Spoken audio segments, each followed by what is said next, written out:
El mensaje es la cruz de Cristo.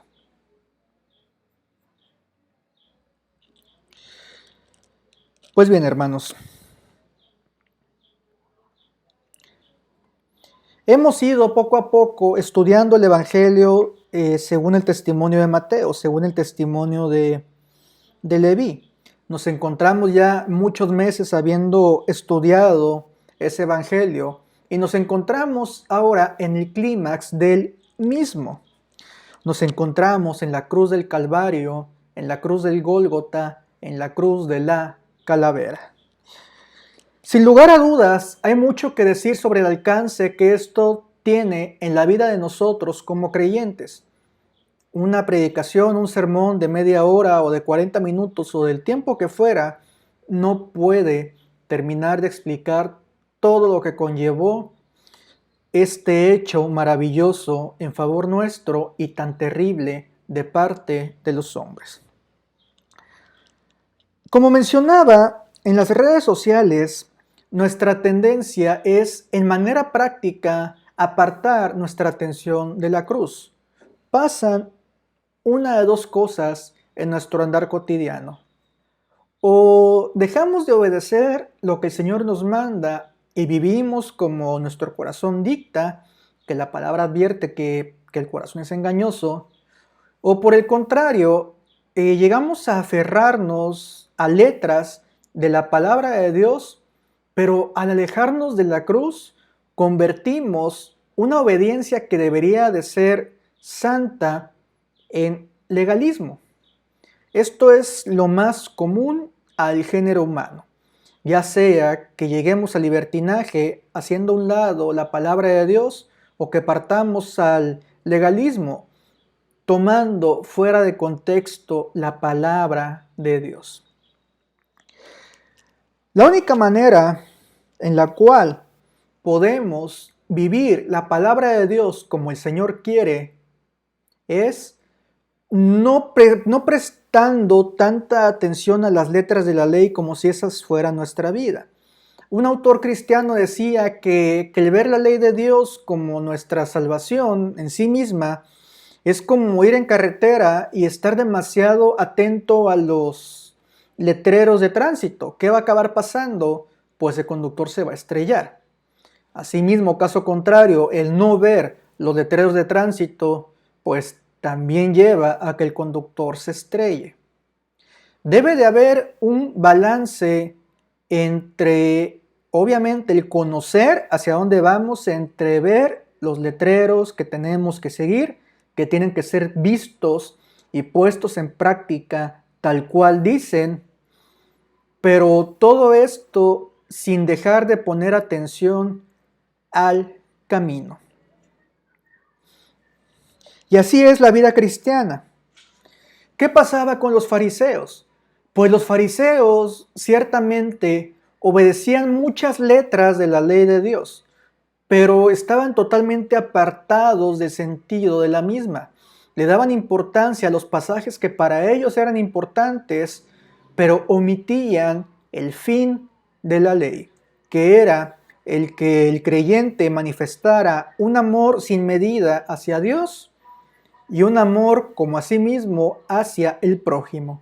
Ese es el cumplimiento de la ley, como resumió nuestro Señor Jesucristo en los Evangelios. Por eso no solamente es bueno, sino que es indispensable para poder vivir la vida abundante a la cual el Señor nos llama, estar constantemente yendo a la cruz. En esta ocasión no vamos a enfocarnos en nuestra cruz, en el tema de la negación a nosotros mismos que ya va implícita en el tema de hoy. Eso es parte, obviamente, del discipulado que ya habíamos mencionado. Ahora vamos a partir a hablar de la cruz de Cristo, a hablar de la obra que Él hizo en favor nuestro y de qué manera debe de impactar esa obra en nuestra vida para que podamos vivir como el Señor quiere.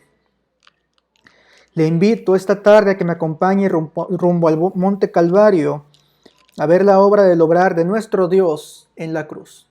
Vamos a orar antes de comenzar con este mensaje. Bendito Señor, te agradecemos por el mensaje de tu palabra. Te pedimos que sea tu Espíritu Santo el que nos permita comprenderlo y ponerlo en práctica de la mejor manera posible. Te pedimos que no lo olvidemos, sino que siempre lo tengamos guardado en nuestro corazón y guardado para ser puesto en práctica, no nada más para un conocimiento intelectual. Te pedimos todo esto, bendice a cada persona que escuche y que vea este mensaje. Te lo pedimos en el nombre de tu Hijo amado, Cristo Jesús. Amén. Bueno, ¿cómo se va a desarrollar este tema? Vamos a ir punto por punto viendo lo que históricamente pasó en la cruz, tomando el orden que yo puse a la hora de prepararlo. ¿Sí? Como sabemos, pues cada quien escribió en el orden que ellos iban recordando o que ellos iban investigando, cada evangelista, y puede que el orden que yo tengo pues sea un poquito distinto, pero esto por supuesto que no afecta a lo que significa este mensaje. Bien, lo primero que pasa con nuestro Señor en cuanto llega al Gólgota es que le ofrecen, dice Mateo 27:33, le ofrecen vino mezclado con hiel, pero después de probarlo se negó a beberlo. Otro evangelista describe a más detalle que esa hiel era en realidad mirra. Lo que le ofrecen a Jesús cuando él estaba comenzando pues su obra ahí en el lugar de la cruz es un narcótico. ¿Y por qué Jesús lo rechazó?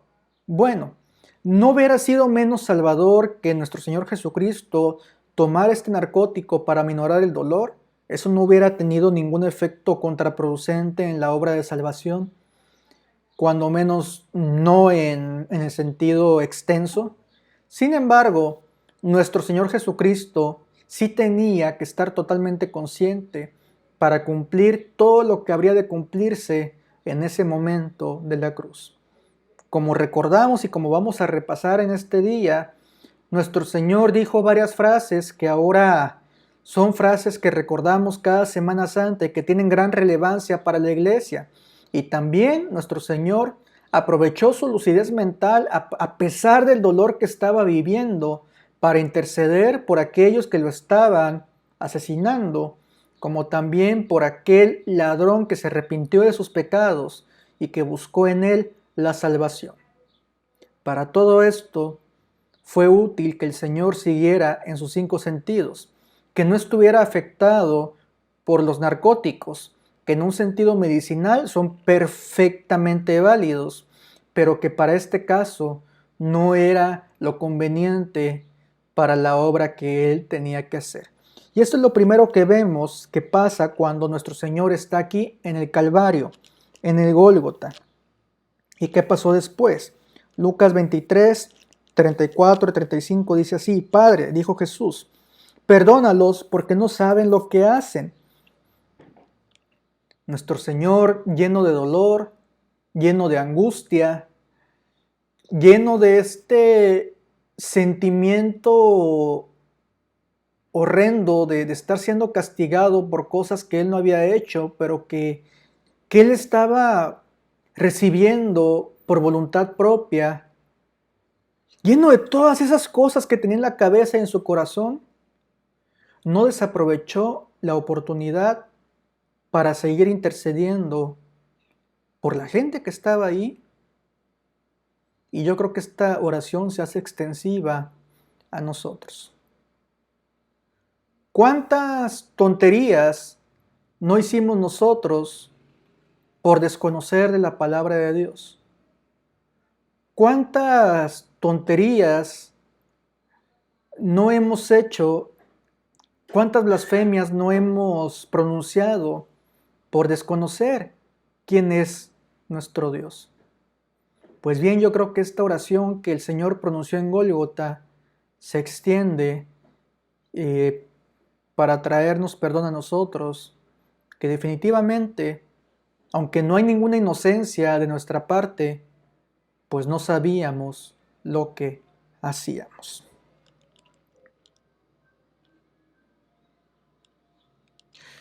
Luego vemos cómo Pilato manda a escribir un letrero en la cual estaba la sentencia de nuestro Señor Jesucristo. Vamos a ver, según el testimonio de Juan, qué era lo que decía este letrero, porque Juan lo relata muy a detalle. Juan 19, 19 al 22 dice así: Pilato mandó que se pusiera sobre la cruz un letrero en el que estuviera escrito: Jesús de Nazaret, Rey de los judíos. Muchos de los judíos lo leyeron porque el sitio en que crucificaron a Jesús, permítanme, tengo que recibir un paquete, permítanme, ahorita vengo. Ah.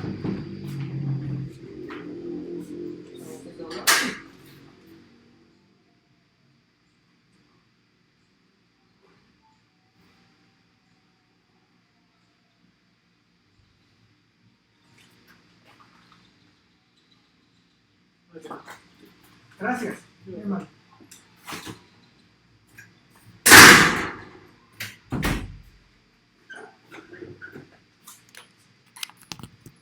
Discúlpenme, no quería que pasara esto. Lo que pasó, que llegaron justamente a media predicación. Pues bien, les comentaba que Pilato mandó hacer una inscripción acerca de la razón de la sentencia de nuestro Señor Jesucristo, que decía así, según el testimonio del apóstol Juan: Jesús de Nazaret, Rey de los judíos. Juan 19, 19. Y el versículo 20 dice: muchos de los judíos lo leyeron porque el sitio en que crucificaron a Jesús estaba cerca de la ciudad. El letrero estaba escrito en arameo, latín y griego. No escribas, Rey de los judíos, protestaron ante Pilato los jefes de los sacerdotes judíos. Era él quien decía ser Rey de los judíos. Lo que he escrito, escrito queda, les contestó Pilato. Aquí Pilato fue totalmente asertivo, totalmente acertado, que son dos cosas distintas, pero las dos valen aquí, en escribir eso, en mandar a escribir eso. Pilato tenía razón. Jesús era el Rey de los judíos. Y el colmo es que de parte de su esposa, por medio de sueños que el Señor le había mandado a ella, y por medio de lo que Pilato pudo conocer al entrevistar a Jesús, Pilato sabía que él estaba mandando a crucificar a una persona inocente. Él sabía, según todo lo que vemos cuando platica con Jesús y cuando manda a escribir esto, que él estaba mandando a crucificar al Rey de los judíos. Y tristemente la tradición cuenta, y bueno, no tiene más peso que tradición, pero como quiera se los tengo que comunicar, cuenta que Pilato pues nunca se arrepintió y que pues vivió el mismo destino que viven todos aquellos que rechazan al Señor Jesucristo durante toda su vida. Y bueno, esto fue lo que mandó a escribir Pilato. Y así haya sido a modo de burla o por lo que haya sido que lo haya puesto, pues era cierto. En la causa de la condena de Jesús era haber sido el Rey de los judíos. Cosa que les daba coraje a los líderes religiosos. Ellos, a pesar de que muchos sabían que tenían enfrente a alguien enviado de Dios, ellos les calaba ver esa verdad. Como muchas veces nos cala que se nos digan las cosas que son ciertas, que no hacemos conforme a la voluntad de Dios. Hace mucho escuchaba en un sermón de casa de oración que el pastor Che Olivares comentaba el desahogo de una persona que después de un sermón le hacía un reclamo. Decía: oiga pastor, es que luego usted predica y siento que las cosas que dice son personales. El pastor le contesta: por supuesto que es personal. ¿Por qué creen que estoy parado aquí? Porque es personal.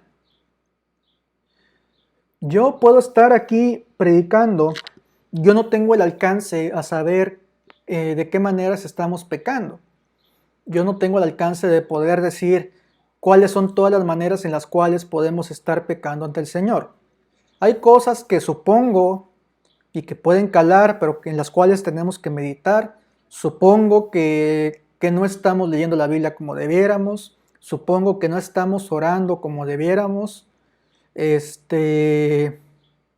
Supongo muchas cosas. Supongo que pasamos mucho tiempo luego en Facebook, de que los jóvenes pasan mucho tiempo en videojuegos, las chavas mucho tiempo en tal plataforma, Eso lo supongo. Y el detalle es que muchas de esas cosas no son malas. Pero cala cuando nos dicen que pasamos mucho tiempo en algo, que le damos mucha importancia a algo. Porque luego cuando combinamos eso con la verdad de que no estamos buscando a Dios como podríamos hacerlo, es algo que nos cala hasta lo más profundo del corazón. ¿Pero por qué? Porque es la verdad. Y la verdad es algo que enoja. La verdad es algo que causa algo muy feo en nosotros. Y bueno, esto es lo que estaban enfrentando los líderes judíos cuando veían la inscripción de que habían crucificado al rey de los judíos. Porque muchos de ellos, por la iluminación del Espíritu Santo, sabían que eso era verdad. Y bueno, vamos a hablar ahora de algo parecido, de cómo nuestro Señor es víctima ahora de calumnias. Ya vimos cómo siente el ser humano cuando se le presenta la verdad, cómo nos enojamos cuando se nos dice la verdad, pero ahora vamos a ver cómo reaccionamos cuando somos víctimas de calumnias. Mateo 27, 38, 44. Con él crucificaron a dos bandidos, uno a su derecha y otro a su izquierda. Los que pasaban meneaban la cabeza y blasfemaban contra él. Tú que destruyes el templo y en 3 días lo reconstruyes, sálvate a ti mismo. Si eres el Hijo de Dios, baja de la cruz. De la misma manera se burlaban de él los jefes de los sacerdotes, junto con los maestros de la ley y los ancianos. Salvó a otros, decían, pero no puede salvarse a sí mismo. Y es el Rey de Israel. Que baje ahora de la cruz y así creeremos en él. Él confía en Dios, pues que Dios lo libre ahora, si de veras lo quiere. ¿Acaso no dijo, yo soy el Hijo de Dios? Así también lo insultaban los bandidos que estaban crucificados con él. Bien. Ahorita mencionaba cómo nos cala cuando nos dicen nuestras verdades espirituales. Cuando un pastor pareciera que nos conoce de toda la vida y nos dice una cosa que nos cala en lo más profundo de nuestro ser. Aunque sea en una iglesia a la cual jamás hemos pisado y con un pastor que ni siquiera conocíamos. Pues bien, ese es el Espíritu Santo obrando en nosotros, dándonos convencimiento de pecado. Ahora, hay otra cosa que también nos enoja. Y este enojo es un enojo que ya es algo justo. El otro es un enojo pecaminoso, un enojo que parte de nuestra condición de pecadores. Pero esta otra situación se da, por ejemplo, cuando somos unas personas que nos caracterizamos por cuidar siempre algo. Digamos, es un ejemplo nada más, digamos que usted es una persona que siempre es puntual. O que es una persona que siempre se baña todas las mañanas sin excepción, con agua fría o caliente, o a cubetazos, o hasta con el botellón cuando no queda de otra. Cuando le inventan algo que va totalmente en contra de aquello con lo cual usted se ha esforzado casi de por vida, ¿qué siente? ¿Qué siente usted? Se enoja, ¿no? Le da rabia. O cuando usted tiene un cargo de autoridad y la gente no lo reconoce y lo trata como a un cualquiera, ¿qué sentimos? Pues mucho enojo, ¿no? Pues bien, nosotros podemos molestarnos cuando no se nos trata como se nos debería de tratar, cuando se nos inventan cosas, lo cual va a ser parte del pan de cada día del cristiano. Pero no hay nadie que haya sido calumniado de una manera más contrastante con su proceder como lo es nuestro Señor Jesucristo. Él es alguien que nunca jamás en la vida había hecho algo malo y que jamás lo iba a hacer. Sin embargo, vemos aquí a gente burlándose, a gente seguramente escupiéndole, a gente diciendo toda clase de tonterías en su cara. ¿Y él qué estaba haciendo? Estaba callando y a lo mucho decía, Padre, perdónalos, porque no saben lo que hacen. Esta actitud no nos puede traer más que adoración ante el proceder de nuestro Dios, ante ese amor tan grande que por amor cayó, que por amor evitó el hablar, que por amor tuvo paciencia con todas esas personas tan malvadas. no nos queda más que adorarle ante esto que estamos presenciando. ¿Cómo reaccionamos nosotros? Ya hemos hablado mucho de este tema, también el pastor Ramón habló mucho de este tema. Cuando nos pasa algo así, ¿cómo le hacemos nosotros? Es que no sabes quién soy yo. Si no lo hacemos, mínimo lo pensamos. Y nos llenamos de rabia. Pues nuestro Señor sí, seguramente no estaba contento con cómo estaban comportándose. Pero por encima de eso, puso en práctica su misericordia. Y es solamente por su misericordia que no hemos sido consumidos, como escribió el salmista en Salmo 130, 3 al 4. Si tú, Señor, tomaras en cuenta los pecados, ¿quién, Señor, sería declarado inocente? Pero en ti se halla perdón y por eso debe ser temido. Desde Israel, desde la ley, ya se entendía que el perdón de Dios no dependía del sacrificio de carneros o de palomitas o de muchos animalitos. El perdón de Dios dependía únicamente de su misericordia. Y vemos esta misericordia manifestada en uno de aquellos que también hasta donde leímos le estaba gritando cosas tremendas. Lucas 23, 39 y 43 dice así. Uno de los criminales allí colgados empezó a insultarlo. ¿No eres tú el Cristo? Sálvate a ti mismo y a nosotros. Pero el otro criminal lo reprendió. ¿Ni siquiera temor de Dios tienes, aunque sufres la misma condena? En nuestro caso, el castigo es justo, pues sufrimos lo que merecen nuestros delitos. Este, en cambio, no ha hecho nada malo. Luego dijo, Jesús, acuérdate de mí cuando vengas en tu reino. Y Jesús le contestó, te aseguro que hoy estarás conmigo en el paraíso. Como vimos al principio, cuando comenzaba a Jesús a llegar, a estar ahí en el madero, pues los dos estaban diciendo tontería y media en contra de Jesús. Pero aquí vemos cómo llegó el punto en el cual uno de los dos ladrones reconoce que estaba ante alguien que no había cometido mal alguno y reconoce a Jesús como Salvador. El Espíritu Santo le muestra que tiene enfrente al Salvador. ¿Y qué hizo para recibir la salvación? Sencillamente creer. Este ladrón no tuvo tiempo de hacerse miembro de una iglesia, no tuvo tiempo de ser bautizado, no tuvo tiempo de pertenecer a un ministerio. Este ladrón simplemente creyó e hizo todo lo que podía con su fe. Pedirle misericordia al Señor y confiar en su amor. Y es por esto que enseguida Jesús le dice que hoy estarás conmigo en el paraíso. Porque él ya tenía la fe que salva.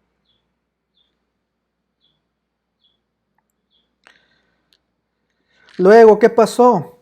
Los soldados echaron suerte sobre la ropa de Jesús para que se cumpliera lo que estaba escrito en las Escrituras. Juan 23 al 24. Bueno, hasta aquí voy a mencionarlo. Quien guste lo puede leer en sus casas, pero ya conocemos, yo creo que muchos de nosotros esto de memoria, que los soldados agarraron la ropa de Jesús y echaron suerte sobre ella. ¿Qué pasó después? Lucas 23, 44 y 49. Desde el mediodía y hasta la media tarde toda la tierra quedó sumida en la oscuridad, pues el sol se ocultó y la cortina del santuario del templo se rasgó en dos. Bien, en lenguaje actual, desde las 12 del día hasta las 3 de la tarde toda la tierra quedó en tinieblas. Todos diríamos, bueno, pues fue un eclipse. Podría ser, si no fuera por este pequeño detalle. Lo que pasa aquí es que la Pascua y este día de la Pascua se rige por el calendario lunar. Y entonces, esto que pasó aquí en el Gólgota tuvo que sí o sí ser llevado a cabo en luna llena. Y con luna llena no puede haber eclipses. Entonces, lo que pasó ahí fue algo completamente sobrenatural. El planeta Tierra se sumió en tinieblas por una obra sobrenatural de Dios mientras Jesús estaba muriendo en la cruz. Y tal cual he investigado en otras ocasiones, esto es algo que relatan muchas culturas acerca de estas tinieblas que se vivieron en cierto periodo de la historia, cerca del año 30 después de Cristo, Pues porque sencillamente así quiso expresar el Señor la muerte de su Hijo, el derramamiento de la ira divina sobre su Hijo. Así quiso el Señor que fuera expresado en la humanidad. Después, ¿qué pasa? Pues nuestro Señor en su parte humana siente esto. Mateo 27, 46 49. Como a las 3 de la tarde, es decir, cuando estaba ya acabando las tinieblas, Jesús gritó con fuerza, Elí, Elí, lama sabactani, que significa, Dios mío, ¿por qué me has desamparado? Cuando lo oyeron, algunos de los que estaban dijeron, está llamando a Elías. Al instante uno de ellos corrió en busca de una esponja, la empapó en vinagre, la puso en una caña y se la ofreció a Jesús para que bebiera. Los demás decían, déjalo, a ver si viene a salvarlo. Pues bien, como mencioné, cuando estaba terminando este periodo de tinieblas, nuestro Señor clamó al Padre porque Él sentía el abandono del Padre por causa del pecado. Nosotros nos sentimos abandonados con el Padre cuando el pecado no nos deja ver las cosas como son. En este caso, Jesús por vez primera sintió esto en carne propia, no por su pecado, claro que no, sino porque Él estaba cargando sobre Él el pecado de todos nosotros.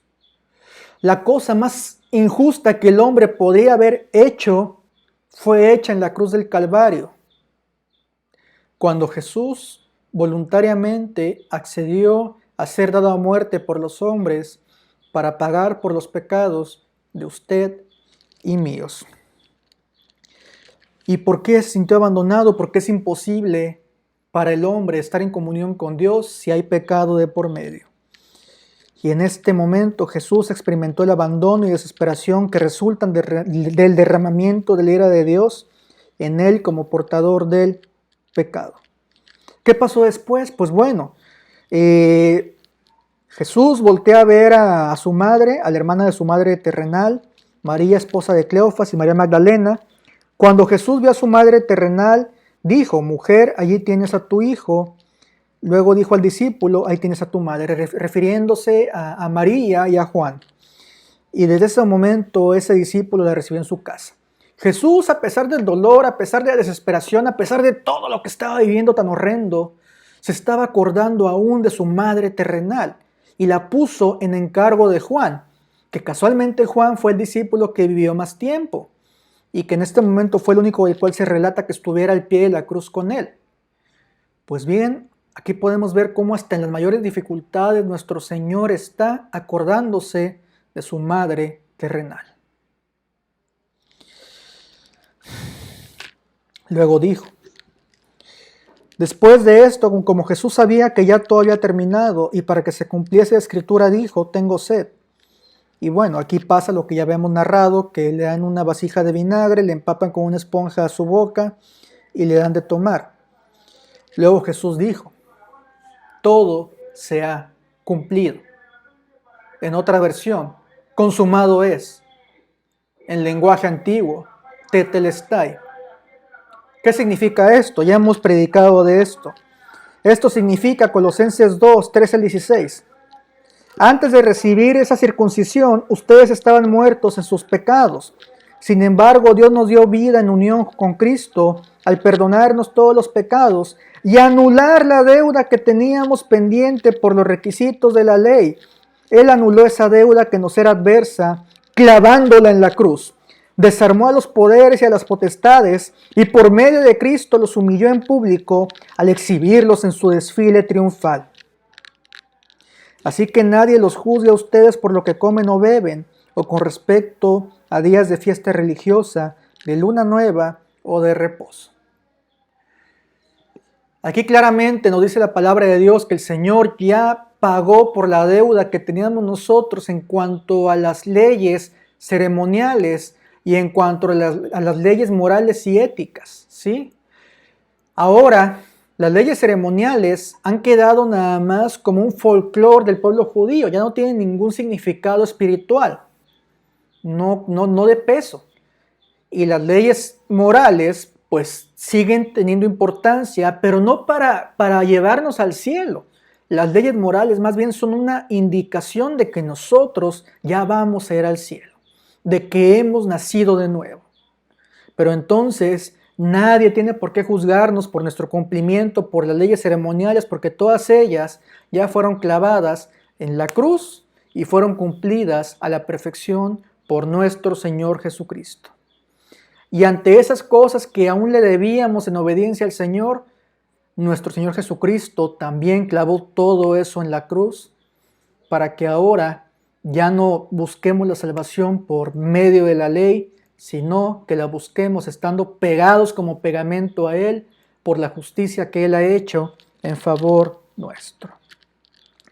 Luego, en cumplimiento de las Escrituras, le iban a romper las piernas para ya bajarlo de la cruz, para que muriera y bajara de la cruz, pero se dieron cuenta que ya había muerto, le atravesaron un costado de su cuerpo con una lanza y salió agua y sangre de ella, si mal no recuerdo. Sangre y agua, así es. ¿Qué pasó después? Que en el templo de Jerusalén, estaba el lugar santísimo, estaba una cortina que dividía el arca de la alianza con el lugar santísimo. Esa cortina se rompió de arriba a abajo, es decir, de parte de Dios se rompió esta cortina. ¿Qué significa esto? Que ahora el ser humano, a partir de lo que Cristo hizo, a partir de consumado es, ya puede entrar con plena confianza al lugar santísimo. Puede entrar con toda confianza a la presencia de Dios sin ser consumido. Todo esto por el sacrificio de nuestro Señor Jesucristo en favor de nosotros los pecadores. ¿Y qué pasó después? Que hubo lamento. Uno de los guardias que estaba viendo esto, que estaba custodiando a Jesús, vio el terremoto, vio todo lo que había pasado, y los que estaban ahí quedaron aterrados y exclamaron, verdaderamente, este era el Hijo de Dios. Estaban allí mirando de lejos muchas mujeres que habían seguido a Jesús, las que ya mencioné. Y Lucas menciona que los que habían estado reunidos para presenciar aquel espectáculo, al ver lo que pasó, se fueron de allí golpeándose el pecho. Por la misericordia de Dios, muchos de ellos se dieron cuenta de la cosa tan grave que habían hecho o que habían apoyado. Y Dios quiera, y muchos de ellos hayan llegado al arrepentimiento. Para concluir, voy a ser breve. Lo que pasó en la cruz, esto es amor. Hay lugares en el mundo donde está culturalmente mal visto decir te amo, decir te quiero, donde es como una especie de ofensa. ¿Por qué? Porque antes de llegar a esas palabras, se debe de demostrar que eso sea verdad. ¿Cómo lo podemos hacer nosotros ante Dios? ¿Cómo podemos decirle al Señor, te amo? Obedeciéndole, haciendo lo que Él nos pide. ¿Cómo le podemos decir a nuestra esposa, te amo? Obviamente dándole flores, lavando los trastes, trapeando. Luego hay memes que dicen que no hay hombre más sexy que el que se pone a limpiar la casa. ¿Cómo pueden los hijos decirle a tu mamá, a su mamá, te amo? De poco sirven nada más las flores, ¿sí? Obedeciendo, haciendo las cosas que a mamá le gustan. Y así puedo seguirle, así se dice te amo. Pero no ha habido un te amo tan grande como el que Jesús manifestó por nosotros. Y Él lo expresó desde antes, en Juan 15, del 13 al 17. Nadie tiene amor más grande que el que da su vida por sus amigos. Ustedes son mis amigos y hacen lo que yo les mando. Es decir, aquellos que tienen fe, que confían en Él para salvación, son amigos de Dios. Ya no los llamo siervos porque el siervo no está al tanto de lo que hace su amo. Los he llamado amigos porque todo lo que a mi Padre le he oído decir, se lo he dado a conocer a ustedes. No me escogieron ustedes a mí, sino que yo os escogí a ustedes y los comisioné para que vayan y den fruto, un fruto que perdure. Así el Padre les dará todo lo que pidan en mi nombre. Este es mi mandamiento, que se amen los unos a los otros. Y aquí se conecta, sin yo haberlo buscado, lo que acabo de decir. Cómo manifestó de manera sublime su amor nuestro Señor por nosotros en la cruz. cómo lo sigue manifestando, intercediendo el Padre por nosotros y cuidándonos nuestro Dios día con día. Y cómo podemos manifestar nuestro amor los unos a los otros, sirviéndoles, haciendo las cosas que a los demás les gustan. Esto es la mejor prueba de amor que podemos hacer a los demás. Hacer las cosas que los demás quieren como haciéndolas para nosotros mismos. ¿Y cuál es la más grande muestra de amor para aquellos que aún no conocen al Señor? Compartirles su mensaje, compartirles su evangelio. Si ustedes creen que estas prédicas, que estos servicios pueden ser de bendición para sus amigos, invítenlos. Invítenlos a que escuchen, a que vean todo esto y que puedan conocer el amor tan grande de nuestro Señor Jesucristo. Si por alguna razón no les gusta cómo predico, bueno, ahí está nuestro pastor, el pastor Higinio. Ahí está el hermano Benjamín, el buen pastor. Sí, somos dos misiones y una iglesia muy sana en doctrina, pero inviten a sus amigos a que vean esto. Les cuesta poco invitar, si no es que nada. Y el alcance que una invitación puede tener puede ser un alcance que dure desde esta vida hasta la eternidad. Pues bien, esta fue la obra de nuestro Señor.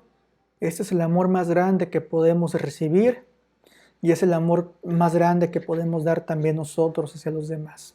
El amor de Cristo Jesús en favor de los pecadores.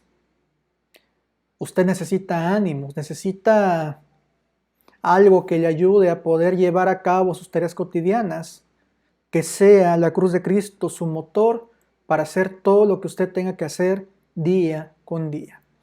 Para que usted cuando estudie, cuando haga sus quehaceres, cuando haga de comer, cuando haga su cuarto, cuando haga cada cosa, lo haga de corazón. Para de esta manera cada pequeña cosa pueda ser hecha para la gloria de Dios y no para los hombres.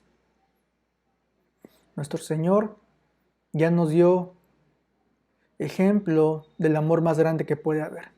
Ahora, usted reciba ese amor, vívalo, viva en él y compártalo con los demás. No hay mayor gozo que el vivir cumpliendo la voluntad de Dios y el vivir sabiendo que aunque tropecemos, que aunque caigamos, su amor no fluctúa.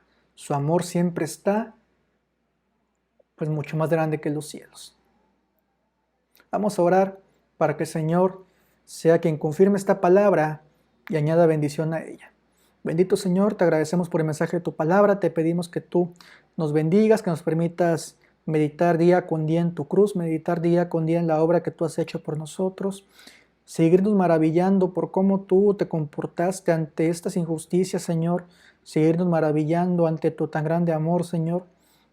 Permítenos conocerte y amarte cada día más, bendito Señor, y poder pues dedicarte todo lo que hagamos para tu honra y gloria, Señor. Sé con los hermanos de tu iglesia Emmanuel, permíteles conocerte y amarte cada día más, que no se despeguen de ninguna manera de ti. Te pedimos todo esto en los méritos de tu Hijo amado Cristo Jesús. Amén.